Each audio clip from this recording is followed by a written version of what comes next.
بسم اللہ الرحمن الرحیم۔ ترجمہ کنز العرفان۔ اور آسمانوں اور زمین کی پیدائش اور تمہاری زبانوں اور رنگوں کا اختلاف اس کی نشانیوں میں سے ہے، بے شک اس میں علم والوں کے لیے نشانیاں ہیں۔ ومن آیاتی، اور اس کی نشانیوں سے، اس آیت سے دو پہلی آیات میں اللہ تعالیٰ نے اپنی قدرت کی وہ نشانیاں بیان فرمائی جو انسان کی اپنی ذات میں ہیں، جبکہ اس آیت میں خارجی کائنات کی تخلیق اور انسان کی لازمی صفات سے اپنی وحدانیت پر استدلال فرمایا۔ آیت کا خلاصہ یہ کہ اے لوگو، آسمانوں اور زمین کی پیدائش اور تمہاری زبانوں اور رنگوں کا اختلاف اللہ تعالیٰ کی قدرت کی نشانیوں میں سے ہے کہ تم آسمان کی طرف دیکھو گے کہ وہ انتہائی وسیع اور بلند ہے۔ اس میں رات کے وقت ستارے روشن ہوتے اور یہ آسمان کی زینت ہے۔ اسی طرح زمین کی طرف دیکھو کہ کتنی طویل عریض ہے، پانی کی طرح نرم نہیں بلکہ سخت ہے۔ اس پر پرہویت پہاڑ نصب ہیں۔ اس میں وسیع عریض میدان، گھنے جنگلات، ریت کے ٹیلے، دریا اور سمندر جاری ہیں۔ نباتات کا ایک سلسلہ قائم ہے۔ لہلہاتے ہوئے زرخیز کھیت، پھولوں سے لدے اور پھلوں کے مہکتے ہوئے باغات ہیں۔ یوں ہی تم اپنی زبانوں کی اختلاف پر غور کرو کہ کوئی عربی بولتا ہے، کوئی فارسی اور کوئی ان کے علاوہ دوسری زبان بولتا ہے۔ ایسے ہی تم اپنے رنگوں پر غور کرو کہ کوئی گورا ہے، کوئی کالا، کوئی گندمی، حالانکہ تم سب کی اصل ایک ہے اور تم سب حضرت آدم علیہ السلام کی اولاد ہو۔ اسی طرح تم اپنی جسمانی ساخت پر غور کرو کہ ہر انسان کی دو آنکھیں، دو ابرو، ایک ناک، ایک پیشانی، ایک منہ اور دو گالیں ہیں، اور انسانوں کی تعداد اربوں میں ہونے کے باوجود کسی کا رنگ، چہرہ اور نقش دوسرے سے پورا نہیں ملتا، بلکہ ہر ایک دوسرے سے جدا ہی نظر آتا ہے۔ اور اگر ہر ایک کی شکل اور آواز ایک جیسی ہوتی تو ایک دوسرے کی پہچان مشکل ہو جاتی اور بے شمار مصالحتیں ختم ہو کر رہ جاتی۔ اچھے اخلاق والے اور برے اخلاق والے میں، دوست اور دشمن میں، قریبی اور دور والے میں امتیاز نہ ہوتا۔ اب تم یہ بتاؤ کہ کیا یہ سب چیزیں خود ہی وجود میں آ گئی ہیں، یا یہ محض اتفاق ہے، یا یہ چند خداؤں نے مل کر یہ کارنامہ سر انجام دیا ہے؟ اگر ایسا ہے تو پھر آسمان اور زمین میں ہزاروں سال سے اس قدر نظام اور تسلسل کیوں قائم ہے، اور اس میں کبھی اختلاف کیوں نہیں ہوا؟ ان زبانوں، رنگوں اور شکلوں کا خالق کون ہے؟ اگر تم علم اور انصاف کی نظر سے دیکھو گے تو جان لوگو یہ سب صرف اللہ تعالیٰ کی قدرت کا شاہکار ہے۔ اور رات اور دن میں تمہارا سونا اور اس کا فضل تلاش کرنا اس کی نشانیوں میں سے ہے، بے شک اس میں سننے والوں کے لیے نشانیاں ہیں۔ اگلی آیت میں فرمایا، اس آیت میں اللہ تعالیٰ نے اپنی وحدانیت پر انسان کی ان صفات سے استدلال فرمایا ہے جو انسان سے جدا ہو جاتی ہیں۔ چنانچہ آیت کا خلاصہ یہ ہے کہ اے لوگو، رات اور دن میں تمہارا سونا اور اللہ تعالیٰ کا فضل تلاش کرنا اللہ تعالیٰ کی قدرت کی نشانیوں میں سے ہے کہ تمہیں عادت کے مطابق رات میں نیند آتی ہے اور ضرورت کے وقت تم دن میں بھی سو جاتے ہو، جس سے تھکن دور ہوتی اور تمہارے بدن کو راحت حاصل ہوتی ہے۔ یوں ہی دن میں تم سفر کرتے اور اپنی معیشت کے اسباب کو تلاش کرتے ہو، تو غور کرو کہ تم پر نیند کون طاری کرتا ہے اور نیند کا یہ معمول کس نے بنایا ہے، اور تمہیں معیشت کے اسباب تلاش کرنے کی ہمت اور صلاحیت کس نے دی ہے۔ اگر تم لاپرواہی اور ضد سے کام نہ لو تو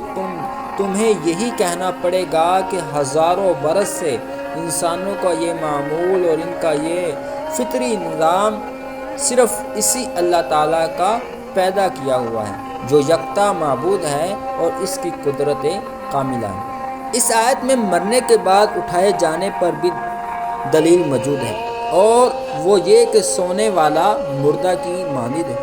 تو جو ذات سونے والے کو بیدار کرنے پر قادر ہے تو وہ مرنے والے کو دوبارہ زندہ کرنے پر بھی قادر ہے۔ مزید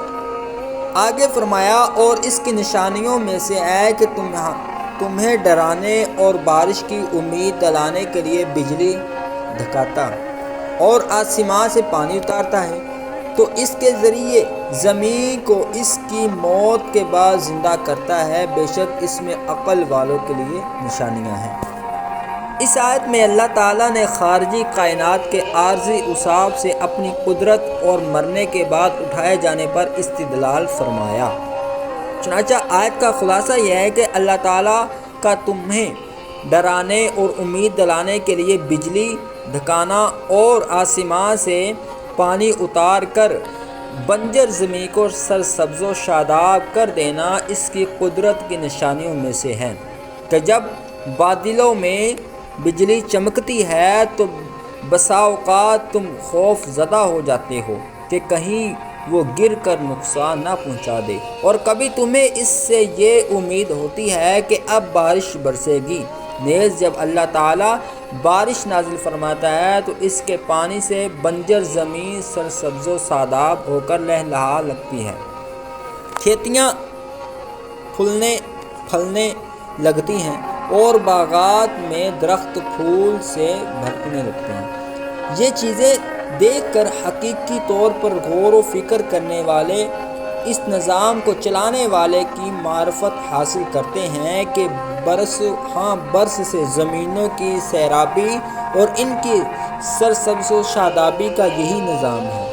اور اس نظام کے تسلسل اور یکسانیت سے ظاہر ہوتا ہے کہ اسے بنانے والا اور اسے چلانے والا موجود ہے، وہ واحد ہے اور اس کی قدرت کامل ہے۔ اور اس میں یہ نشانی بھی ہے کہ اللہ تعالیٰ جس طرح مردہ زمین کو زندہ فرماتا ہے، اسی طرح ایک دن مردہ انسانوں کو بھی زندہ فرمائے گا۔ مزید فرمایا اور اس کی نشانیوں سے ہے کہ اس کے حکم سے آسمان و زمین قائم ہے، پھر جب تمہیں زمین سے ایک ندا فرمائے گا جبھی تم نکل پڑو گے، اور اس کی مملکیت میں ہے کہ جو کوئی آسمانوں اور زمین میں ہے سب اس کی زیر حکم ہے۔ اس آیت میں اللہ تعالیٰ نے خارجی کائنات کے ان اوصاف سے اپنی قدرت اور وحدانیت پر استدلال فرمایا جو جدا نہیں ہوتے۔ اس آیت کا ایک معنی یہ ہے کہ اللہ تعالیٰ کی قدرت اور اس کی وحدانیت کی نشانیوں میں سے ہے ایک یہ کہ قیامت آنے تک آسمان و زمین کا اسی ابدیت پر قائم رہنا اللہ تعالیٰ کے حکم اور ارادے سے ہے۔ دوسرا معنی ہے کہ اللہ تعالیٰ کے حکم سے آسمان و زمین بغیر کسی سہارے کے قائم ہے۔ یہ معنی حضرت عبداللہ بن عباس رضی اللہ تعالیٰ عنہ اور حضرت عبداللہ بن مسعود رضی اللہ تعالیٰ عنہ سے منقول ہے۔ آسمان و زمین کا اسی طرح قائم ہونا اس بات کی دلیل ہے کہ انہیں قائم کرنے والا کوئی ایک ہے اور وہ اسباب سے بے نیاز ہے، اور وہ صرف اللہ تعالیٰ ہے جس کے حکم سے یہ دونوں قائم ہیں۔ پھر جب تمہیں زمین سے ایک ندا فرمائے گا، یعنی اللہ تعالیٰ کی قدرت کی نشانیوں میں سے ایک یہ ہے کہ جب تمہیں قبروں سے ایک ندا فرمائے گا تو اسی وقت تم اللہ تعالیٰ کے حکم سے اپنی قبروں سے زندہ ہو کر نکل پڑو گے۔ ندا فرمانے اور قبروں سے زندہ ہو کر نکلنے کی صورت یہ ہوگی کہ حضرت اسرافیل علیہ السلام قبر والوں کو اٹھانے کے لیے دوسری بار سور پھونکیں گے اور کہیں گے کہ اے قبر والوں کھڑے ہو جاؤ، تو اولین و آخرین میں سے کوئی ایسا نہ ہوگا جو نہ اٹھے۔ جیسا کہ ایک اور مقام پر اللہ تعالیٰ نے ارشاد فرمایا، ترجمہ، اور سور میں پھونک ماری جائے گی اور جتنے آسمان میں ہیں اور جتنے زمین میں ہیں سب بے ہوش ہو جائیں گے مگر جسے اللہ چاہے، پھر دوسری مرتبہ اس میں پھونک ماری جائے گی تو اسی وقت وہ دیکھتے ہوئے کھڑے ہو جائیں گے۔ اور فرمایا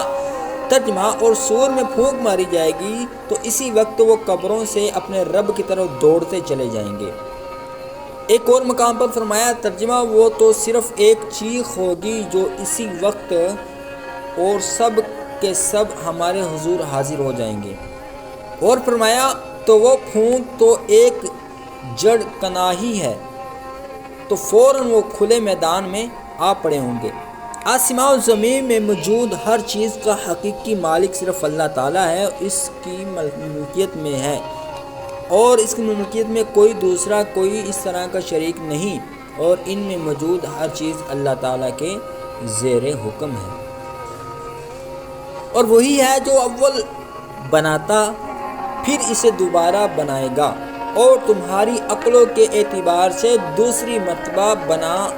بنانا اللہ پر پہلی مرتبہ بنانے سے زیادہ آسان ہے، اور آسمانوں اور زمین میں سب سے بلند شان اسی کی ہے، اور وہی عزت والا حکمت والا ہے۔